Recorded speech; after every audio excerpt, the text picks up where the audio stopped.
March 1942. Inside Bell Aircraft's roaring factory, a test pilot drops his wrench and refuses to fly the brand-new fighter sitting under bright hangar lights. Again, the Airacobra's sleek nose cannon and futuristic layout promised revolution, but rumors whispered something darker. Engine fires behind the cockpit, violent vibrations, deadly stalls. American pilots avoided it. British pilots canceled orders. And still, workers labored non-stop to build a fighter no one wanted. What followed became one of World War II's strangest transformations. Subscribe for more forgotten aviation stories just like this. The Bell Airacobra arrived at the worst possible moment to be misunderstood. In early 1942, American military planners were scrambling to put fighters into the sky as fast as factories could stamp metal. Assembly lines thundered day and night, workers riveted in shifts that blurred together, and every new aircraft was treated like a lifeline. So when the P-39 rolled out gleaming beneath hangar lights, engineers expected applause. Its design seemed radical in all the right ways. A cannon in the nose, a perfectly balanced mid-mounted engine, and modern tricycle landing gear that promised smooth ground handling. On schematics, it looked brilliant. On the shop floor, it looked dangerous. Pilots whispered about the long drive shaft spinning directly beneath their seats, vibrating like a jackhammer at high RPM. They didn't trust the idea of a fire starting behind them, hidden from view, until flames licked at their backs. The cockpit doors swung outward like a car. Clever on paper, but terrifying if the canopy jammed during a mid-air bailout. And most damning of all, the Allison engine lacked a turbocharger. Above 12,000 feet, power sagged, climb rate collapsed, and control surfaces became mushy. American doctrine revolved around high-altitude combat, intercepting bombers, defending formations, escorting heavy aircraft far above the clouds. The P-39 couldn't breathe up there. It simply stopped being a fighter.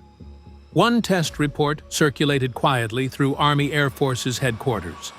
The evaluator described the Airacobra's high-altitude behavior as dangerous, adding that pilots risked entering combat already disadvantaged by altitude, speed, and energy. That document alone should have halted production. But wartime urgency had its own momentum. With Pearl Harbor fresh in memory, no commander wanted to shut down a brand-new factory, waste trained labor, or lose months redesigning a replacement. Canceling the program risked political embarrassment and industrial paralysis. Instead, production accelerated. Within weeks, rows of unwanted fighters began filling remote airfields, their olive drab paint still smelling fresh, waiting for pilots who never arrived. American aviators quietly swapped assignments. British evaluation teams canceled orders. Even test pilots balked. In a country starving for fighters, the Airacobra was already becoming a ghost. As the number of completed Airacobras grew, so did the dilemma no commander wanted to address. America desperately needed fighters, but the P-39 could not perform in the role it was built for. Heavy bombers such as the B-17 and B-24 operated tens of thousands of feet above the battlefield, and escort fighters needed to climb quickly, breathe thin air, and strike fast. The Airacobra sagged, gasped, and lost precious energy the moment the altimeter climbed past 12,000 feet. On the ground, mechanics admired its balanced weight and stable gear. In the sky, pilots quietly nicknamed it the mid-altitude coffin. The Army Air Forces faced two options, both bad. They could cancel production, scrapping millions of dollars of tooling, shutting down a newly trained workforce, and wasting precious wartime time. Or they could keep building an aircraft few pilots trusted. The United States chose the latter. In wartime, momentum often outruns logic. Factories in Buffalo stamped more fuselages, shipped more engines, and bolted more cannon mounts into place. Aircraft flowed into holding fields like rain into a basin. Journalists weren't allowed to photograph them. The sight alone would raise questions Congress wasn't prepared to answer. British evaluation teams didn't mince words. Reports from the Royal Air Force described the P-39 as dangerously limited above medium altitude and expressed concern that the cannon recoil destabilized the nose in flight. They canceled future shipments immediately. French procurement officers requested the aircraft before their collapse, but the surrender arrived quicker than deliveries. When pilots learned their next assignment involved the Airacobra, many quietly requested transfers to aircraft like the P-40, despite its own shortcomings. Nobody wanted to strap into a cockpit built over a roaring drive shaft and pray the bearings held. Meanwhile, the political machine churned. Canceling the program could spark hearings, accusations, and wasted contracts, a nightmare in wartime bureaucracy. So the Airacobra lingered, technically alive, practically unwanted. Rows of brand-new fighters sat beneath tarps, wings glinting under the sun, quietly waiting for a purpose. Military planners worked behind closed doors, shuffling reports, searching for a mission the aircraft could survive. Just as frustration reached its peak, an unexpected request arrived from 6,000 miles away. A request that would rewrite the Airacobra's destiny. The Soviet Union needed fighters. Any fighters. And suddenly, America had an answer to its embarrassing surplus. When the first Airacobras finally reached Soviet hands near the end of 1942, something remarkable happened.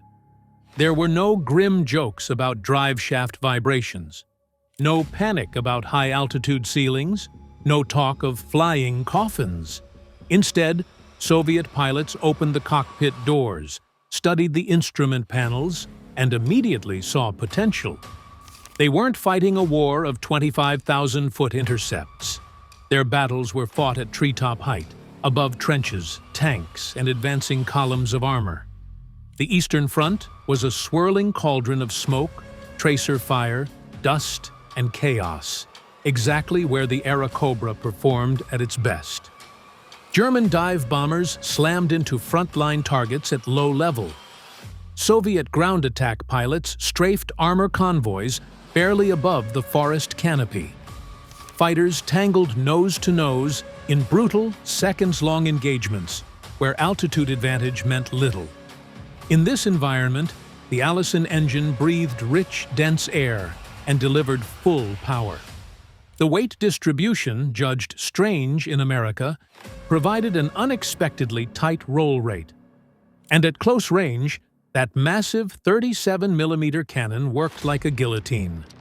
The first Soviet units treated the Airacobra cautiously, flying limited patrols to learn its habits. They quickly discovered it could take punishment, even from 20mm cannon shells, and remain flyable. Where their older wooden Lay GG-3 frames splintered on impact, the Airacobra's steel bones remained intact. Soviet mechanics marveled at its rugged landing gear, which tolerated rough dirt strips far better than expected. Pilots found that the tricycle layout allowed them to see straight ahead on takeoff. No more blind charging into debris-strewn runways. In low-altitude combat, German Messerschmitts lost their advantage. The Bf-109 and FW-190 thrived in thin, cold air miles above the Earth. But down low, their engines overheated, their dive speeds became risky, and their tactics unwound. The P-39's stability allowed Soviet pilots to hold firing solutions longer, lining up cannon shots that could tear a bomber tail off in a single strike. Combat reports stunned Soviet command. One pilot described destroying a Junkers 88 with just 3 shells. Another noted that the Airacobra, dives like falling iron and gains speed faster than the enemy can react. The very traits Western pilots hated, aggressive handling, nose-heavy momentum, and punishing recoil, became lethal advantages in Soviet doctrine. Word spread quickly across frontline airfields. Squadrons that once begged for Yakovlev replacements now requested more American-built Airacobras. Training officers began rewriting tactics around the aircraft's temperament. In weeks, a rejected fighter had become a prized tool. While American commanders studied high-altitude theory, Soviet pilots focused on one question: can it kill tanks, bombers, and fighters near the ground? The Airacobra's answer was yes, and in the smoke-choked skies above the Eastern Front, that was all that mattered. No pilot proved the Airacobra's potential more decisively than Alexander Ivanovich Pokryshkin. Before mastering the American fighter, he had clawed through the war's early months, flying obsolete Yak and MiG variants against superior German machines. He witnessed friends die not from poor skill, but from aircraft that could not compete. So when his regiment received its first shipment of P-39’s in early 1943, he approached them not with superstition, but with curiosity. Instead of complaining about rumored shaft vibrations, he studied the aircraft's acceleration curve, dive response, and firing arc. Pokryshkin quickly realized something that American doctrine had missed entirely. The Airacobra's nose-mounted cannon created a perfectly concentrated stream of fire. Pilots didn't need to calculate convergence distances the way wing gun fighters did. One burst, at close range, erased an enemy aircraft. He began drilling his squadron relentlessly. They practiced diving attacks, using gravity to build speed and momentum into zoom climbs, turning altitude into energy instead of wasting it circling defensively. His philosophy was simple: hit like a hammer, withdraw like smoke. Soon, he formalized his observations into what he called his air combat formula. The concept prioritized altitude reserve, surprise, and minimal exposure. Rather than chasing targets in turning battles, where German fighters excelled, his pilots would strike once, then ascend rapidly, keeping initiative. These tactics perfectly aligned with the Airacobra's temperament. The Allison engine responded instantly at medium height. Its heavy nose stabilized firing solutions during aggressive dives. The sturdy airframe tolerated high-speed breakaways. German radio operators began hearing a chilling pattern. When Soviet fighters descended suddenly, tearing apart bomber formations, Luftwaffe pilots shouted warnings. Achtung, Pokryshkin ist hier. His kill tally grew at a terrifying rate. By mid-1943, his regiment had transformed from a struggling unit into one of the deadliest formations on the entire Eastern Front. Pokryshkin himself demanded discipline. No unnecessary dogfights, no wasted ammunition, no ego. Victory should be violent and efficient. His command style also shifted squadron culture. He insisted that pilots study gun camera footage, review altitude tables, and memorize aircraft silhouettes. Under his leadership, flying became science, not just courage. The P-39, once labeled a coffin, became a scalpel in the hands of trained surgeons. By the time the giant armored clashes at Kursk ignited, German pilots actively avoided altitude bands where Pokryshkin's fighters prowled. His presence warped enemy strategy. One pilot inspired terror. One aircraft reshaped doctrine. And behind every victory streaked that 37mm cannon shell. Silent, sudden, final. In July of 1943, the Eastern Front erupted into the largest armored clash the world had ever seen. The Battle of Kursk. German High Command viewed the operation as a chance to regain momentum. Committing Tigers, Panthers, and elite Luftwaffe units, to crush the Soviet salient. They expected to carve open Soviet lines, then let dive bombers and fighters pin down retreating infantry. Air superiority was supposed to be inevitable. But as dawn broke over endless wheat fields, a new shape began prowling the skies. Airacobras flown by disciplined Soviet regiments, sharpened under Pokryshkin's doctrine. When German Stuka formations dove, Airacobras surged upward from treetop level, their Allison engines roaring in thick summer air. Soviet pilots didn't engage in swirling turn fights. They stalked from above, struck with terrifying precision, and climbed away before escorts could react. 37mm shells punched through Stuka fuselages like thrown hammers. Wings sheared away, engines tore forward, and tail sections snapped under the violence of internal explosions. German tank crews soon learned to dread the distinct thump of that cannon. When it spoke, vehicles simply stopped moving. The Luftwaffe scrambled Bf-10-9s to counter the threat, but at the altitudes where Kursk was fought, their high-altitude superchargers offered no advantage. Down low, they ran hot, lost speed, and struggled to maintain maneuverability. Meanwhile, the Airacobra's balanced weight and sturdy frame allowed Soviet pilots to dive aggressively and hold firing solutions longer.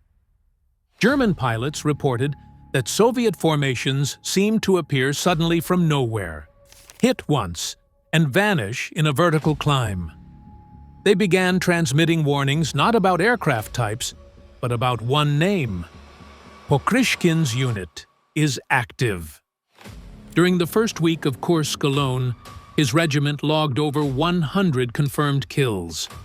Pilots described the battlefield as a burning maze of shattered armor columns, smoking craters, and aircraft debris littering open fields. The Airacobras hunted relentlessly, often flying multiple sorties a day from dusty forward airstrips. Mechanics worked half-blind through clouds of grit, patching holes, replacing barrels, and rearming cannons so pilots could return to the fight by sunrise. Back in Allied intelligence offices, analysts combed through combat reports with disbelief. They saw an aircraft American pilots had rejected as a design failure outperforming contemporary fighters when used aggressively, intelligently, and at the altitude it was secretly built to dominate. Requests from the Soviet Union didn't ask for Mustangs or Thunderbolts. They asked for more Airacobras. The battle ultimately stalled Germany's final offensive on the Eastern Front. Kursk marked the moment the Luftwaffe's grip on the sky finally cracked. And riding on the wings of that turning tide was the fighter nobody wanted, now carving its reputation into steel and smoke. For the first time, the Airacobra wasn't a joke, a burden, or a regrettable contract. At Kursk, it was a predator, a weapon perfectly matched to the furnace of low-altitude war. As 1943 bled into 1944, Soviet pilots flying the Airacobra began achieving kill counts that stunned Allied analysts. At the tip of this spear was Alexander Ivanovich Pokryshkin, a quiet man whose mind worked like a weapon. Where others saw a flawed aircraft, he saw raw potential waiting to be refined. His genius wasn't fueled by ego, but by obsession. Pokryshkin believed aerial combat was mathematics in motion. He spent nights sketching firing envelopes and altitude advantage charts on scraps of paper. His notebooks became scripture. Never slide into a turning duel with German fighters, never surrender altitude, and never fire unless the cannon filled your sight like a barn door. He drilled these lessons into his regiment until pilots could recite them under sedation. His doctrine emphasized energy fighting, retain speed, avoid drag, strike only when geometry guaranteed impact. Airacobras were perfect for this style. Despite poor high-altitude performance, they accelerated like wild animals in a dive and held course through violent turbulence. Pokryshkin refined a maneuver he called the vertical whirlwind, diving nearly straight down to build speed, firing a brief burst, then spiraling upward before escorts noticed the attack. Many German pilots never even saw what killed them. Enemy intelligence began tracking radio traffic from Soviet sectors. When Luftwaffe intercept operators heard his call sign, they issued immediate warnings. Engagement patterns showed German pilots sometimes avoided his altitude band entirely. One ace later confessed, "When Pokryshkin was airborne, the sun felt sharper and shadows moved differently. You flew tighter, or you died." Pokryshkin's squadron learned to hunt in disciplined packs. 2 aircraft drew attention. 2 others pounced. That nose-mounted cannon, centerline firing with no convergence issues, meant accuracy was lethal. 1 hit severed control rods. 2 hits snapped tail assemblies. German pilots flying the robust Focke-Wulf found their wings shredded like paper. As kills mounted, something else began to shift. Soviet ground commanders requested Airacobra cover over tank formations. Infantry brigades cheered when they saw the distinctive silhouette pass overhead. Soldiers swore the cannon's blast could be felt in their chest like a drumbeat. Western observers struggled to reconcile reports. How could an aircraft dismissed as a flying coffin become the terror of the Eastern Front? American commanders even requested Soviet manuals, hoping to understand what they were missing. The answer was brutally simple. The Airacobra had never been asked to fight the war it was designed for, but it was perfect for the brutal, low-altitude slugfest of the Slavic plains. By 1944, Pokryshkin's tally soared past 50 air victories. Awards flooded his regiment. Soviet propaganda posters depicted Airacobras diving like falcons onto black-crossed prey. He became a 3-time hero of the Soviet Union, a title so rare it bordered on mythical. Yet he refused to write memoirs that glorified himself. Instead, he credited the airplane. The American bird, he called it, with a softness that startled interviewers. His pilots loved him not because he was a hero, but because he was a teacher. He flew the same brutal sorties they did. He walked the same muddy airstrips. He risked death every time his wheels left the ground, not for glory, but to test and refine tactics personally. And through all of it, the Airacobra became inseparable from his name. Where American pilots had issued transfer requests, Pokryshkin issued innovation. Where Western test pilots recoiled at vibrations, Soviet mechanics dampened the drive shaft housing. Where others saw danger, he saw opportunity. Pokryshkin didn't just fly an aircraft. He rewired its destiny. In July of 1943, the largest tank battle ever fought erupted near Kursk. Thousands of armored vehicles clashed, while the Luftwaffe prepared to dominate the skies, as it always had. German commanders believed their fighters would clear the air, their dive bombers would shred Soviet lines, and the ground assault would roll forward unopposed. But when their formations dove in low, something unexpected waited for them. The Bell P-39 Airacobra. Soviet pilots fought where the Allison engine performed best, low altitude. They patrolled just above the treetops, then burst upward in sudden ambushes, closing to point-blank ranges before firing that brutal 37mm cannon. One well-placed shell often tore a bomber's tail clean off. German Stukas, slow and vulnerable, became easy prey. Alexander Pokryshkin's doctrine, aggression rewarded, hesitation punished, spread through entire regiments. Crews executed dive, strike, climb attacks, refusing to dogfight in circles. They hit hard, pulled away fast, and regrouped for another pass. Within days, German radio chatter included a new warning. Achtung! Cobras below! German fighters began burning precious altitude fuel to avoid ambushes. Bombing runs lost coordination. Escorts lost confidence. For the first time on the Eastern Front, Luftwaffe pilots felt hunted. Soviet infantry wrote home praising the sound of the Airacobra's cannon, describing it as a guardian over the trenches. Damaged aircraft returned with missing panels and scorched paint. Yet their pilots climbed down smiling. They had survived and usually scored. Back in the United States, intelligence officers read the early Soviet results with disbelief. The same aircraft test pilots had called a flying coffin was suddenly racking up kill totals rivaling the best Allied aces. Engineers re-examined performance curves, realizing the flaw wasn't always the machine. It was the mission. During the first week at Kursk, Pokryshkin's unit claimed over 100 enemy aircraft. His personal tally surged. German formations began scattering on sight. At Kursk, the Airacobra didn't just succeed. It flipped the script. The war's most criticized fighter had found the one battlefield shaped perfectly for its strengths. And in doing so, it carved a reputation no one expected. As more Soviet kill reports poured across diplomatic cables, confusion rippled through American command posts. How could the same machine U.S. pilots refuse to fly become one of the deadliest aircraft on the Eastern Front? Engineers sifted through combat data, trying to understand the contradiction. Slowly, a picture formed. The P-39 wasn't broken. It had simply been built for the wrong war.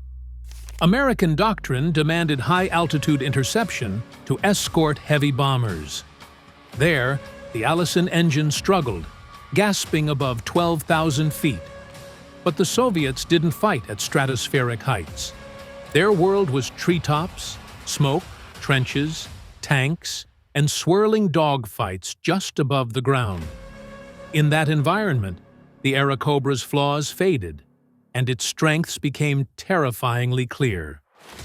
Bell Aircraft took notes.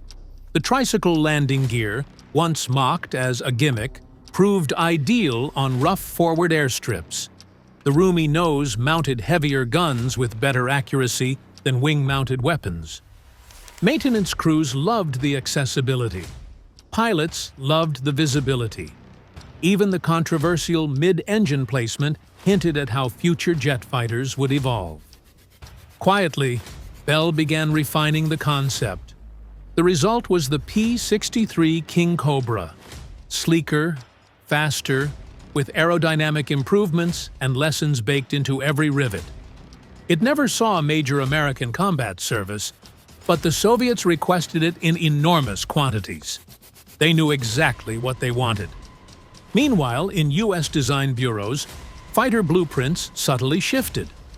Cockpit visibility became a priority. Tricycle landing gear became standard.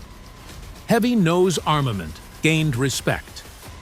When Kelly Johnson drew plans for America's first operational jet fighter, the P-80 Shooting Star, the influence was undeniable. The layout echoed what the P-39 had hinted at years earlier.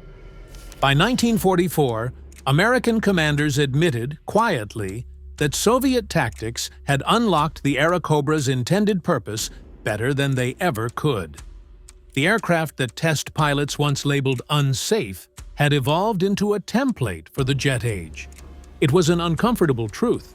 Sometimes innovation needs failure before it finds its shape. Sometimes the battlefield reveals what the drawing board never could. And sometimes the aircraft everyone rejects becomes the one that changes everything. By war's end, the P-39 shocked history.